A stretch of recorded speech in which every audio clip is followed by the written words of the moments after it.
Yes, my name is Edward Green. I grew up in Homer, Louisiana, and I was born August 17, 1956, in a small town in Cleveland Parish, Louisiana. My mom was Earlene, my father was Booker. Uh, I grew up in a mostly segregated community, meaning whites lived on one side of town, blacks lived on the other. My childhood was somewhat confusing to me at the time because I did not understand racism like I do today and the various kinds of racism that you can experience throughout life. Racism in Louisiana was a lot. Racism in Louisiana was a lot different to me from the racism I experienced in Dallas, Texas when I moved here in the mid-70s. I experienced racism in Louisiana. It was right there, I should say, in your face. It wasn't disguised like it is today when you move to the city. You have, various types of racism. The racism I experienced in Louisiana, such as when I was about 7 or 8, I would go to the courthouse and it has white only. You have to go to the back of the restaurant to get food. We had segregated areas when you went to see the doctor, various things like that.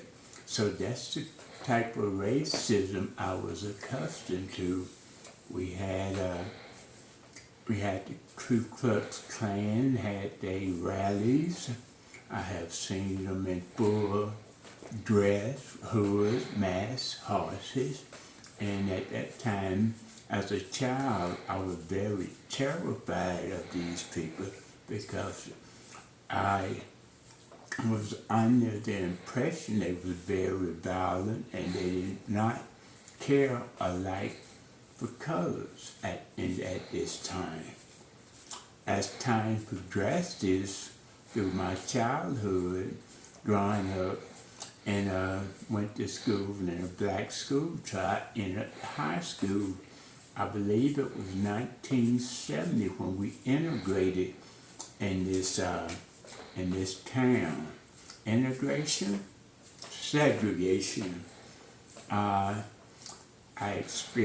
We experienced racism from the very first day that we went to this white school. We was taken from our area and bused to the white school, which was on the other side of town. From the very first day that we entered the school, we experienced all type of blatant racism. They didn't want us there, and they made it perfectly clear. I think at the time, Governor George Wallace had said something about we would never be segregated. We would always be separate. And as you well know, back in the first official act of segregation, the young ladies were escorted to class by military guards in that state. But I was in a small town in Louisiana, so it was a little different, but it was the same. Racism is racism. Segregation at that time was segregation. But the day we entered high school, my world changed. I never seen such blatantly, discrimination. It wasn't hid, They had all types of writing on the wall telling us they didn't want us in a school. There was fights every day. That was, matter of fact, the first year of my schooling in Louisiana, about 95% of the class that went over there that year failed. Matter of fact, we had so many black students there, we had a party remembering the failure of that year that we went over there. As we progressed, things got a little better in some ways, but for some reason we did not have adequate air conditioning in it, and so they would only let us come to class half a day during the summer months because they said we were stinking. We had an odor, and they didn't want us to be in that environment because there's condition, no air conditioning, and they would have to open the windows, and so that was their reason for letting us go to school half a day. As we progressed, next couple of years, I went from the 10th to the 11th. I played basketball on the basketball team. We went to state that year. Things that got a little better, but they were still worse in some way. So coming from Louisiana, certain things you have to deal with. Blatantly racism. So let's fast forward to me graduating in 1974 and getting out of that small town and finding myself living in South Dallas and Dallas County, Dallas, Texas, which was fine at the time. I was surrounded by mostly blacks in that area. You know, South Dallas, it was a mostly poor area at the time. I use the word poor because that's my terminology at the time for people who was living in that condition. And so I lived there with my sister. Most people from Louisiana would migrate to Texas and live with a relative till they find employment and get on their feet and branch out on their own. I was third from the top of 7 kids my mother and father had produced. Anyway, I lived with my sister, South Dallas. I think I lived with her a year before I attained a job.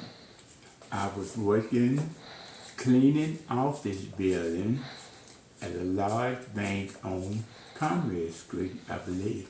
That bank was First National Bank. Okay, so I was there cleaning offices and trying to advance myself in life. So I stayed there for maybe about 6 months, and I landed a job at Parkland Hospital. That's just when I first experienced hidden racism. I call it hidden because it wasn't apparent to me that it was racism. It was hidden. You know, they disguise racism as something else, which I wasn't accustomed to. A person didn't like you and was prejudiced against you in Louisiana, they didn't have a problem letting you know it. So, but in Texas, it was a different animal, and it would devour you if you allowed it to. And I got caught up in this racism several times by being the type of person I was in my demeanor. I first experienced racism when I was a cook at Parkland Hospital. One of the white supervisors informed me that since I was a cook, I needed to wear a, what they call it, a mask around I had a slight beard at the time. I think they had some type of policy that you would have to shave, not like today.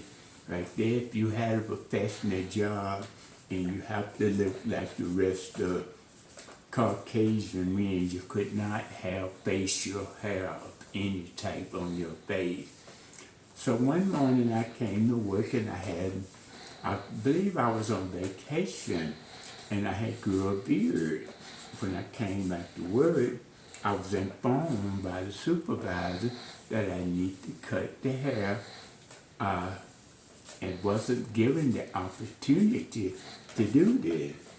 I was fired at this point by this particular white female supervisor after someone checked the policy and discovered the reason that she fired me didn't have anything to do with the hair on my face. It had something to do with the person I was.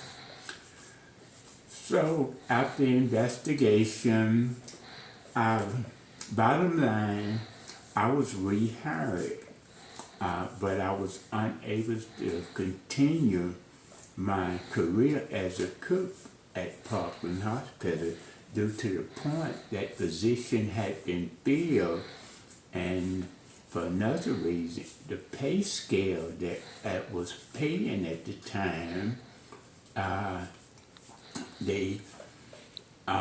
any other position in the kitchen wasn't efficient to my pay scale. So that gave me the opportunity to further my career, education, or whatever you want to call it.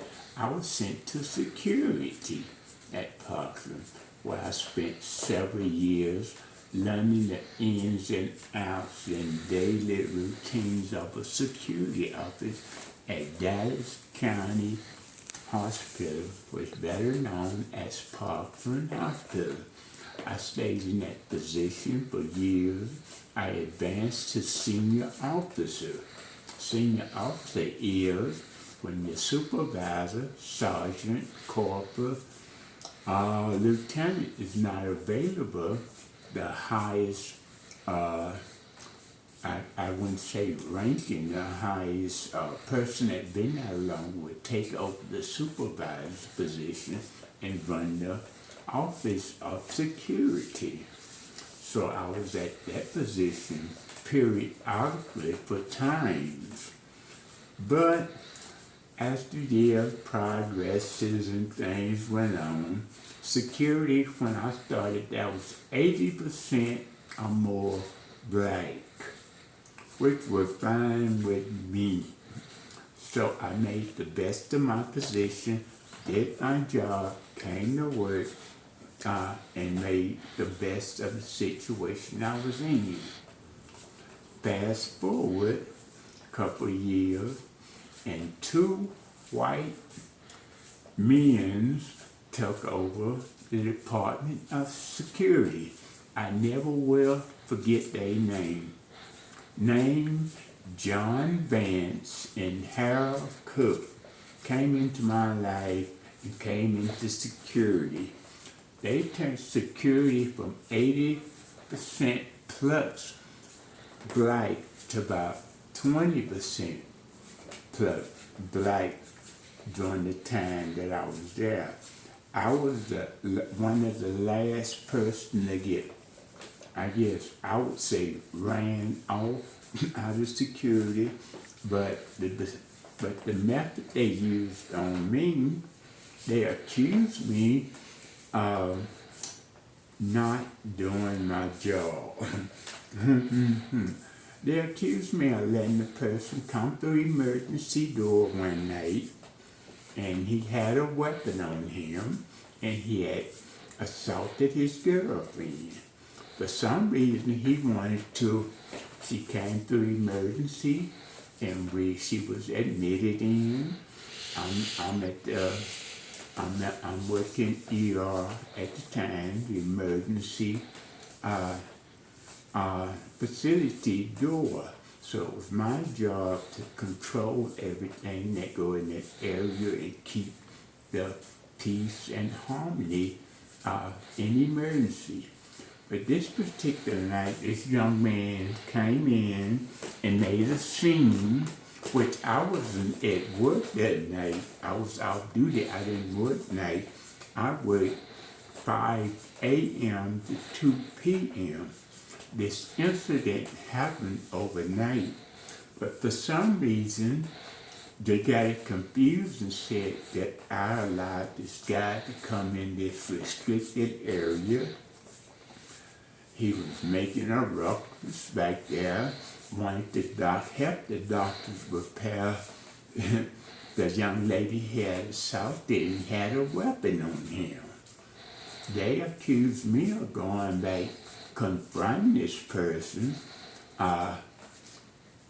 They didn't say I confiscated the weapon. They said I took the weapon, escorted the person out of the emergency area and asked him to leave the premises.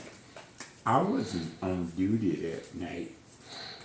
Bar down, those two white supervisors, which was the director and the assistant director, saw the opportunity to get rid of another black officer.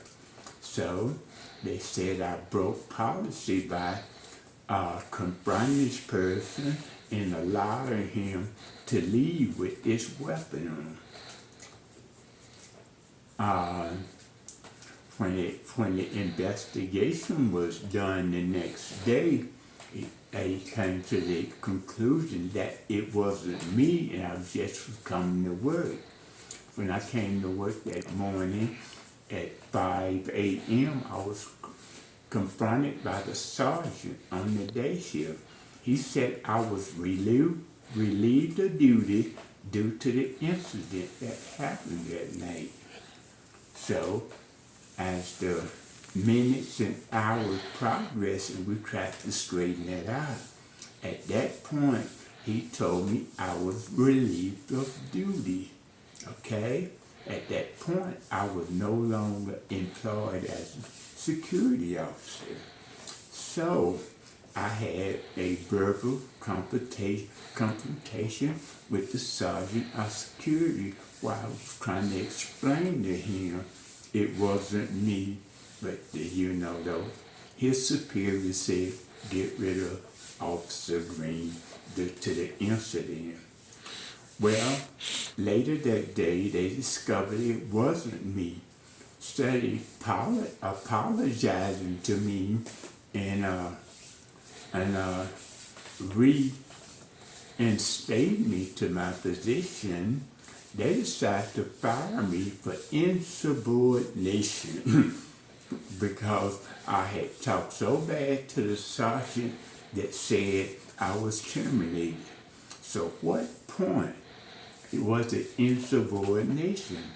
After I was terminated or before I was terminated? That was the question Parkland Hospital never did answer. So I took my bumps and my bruises, and I said I was just finding employment someplace else.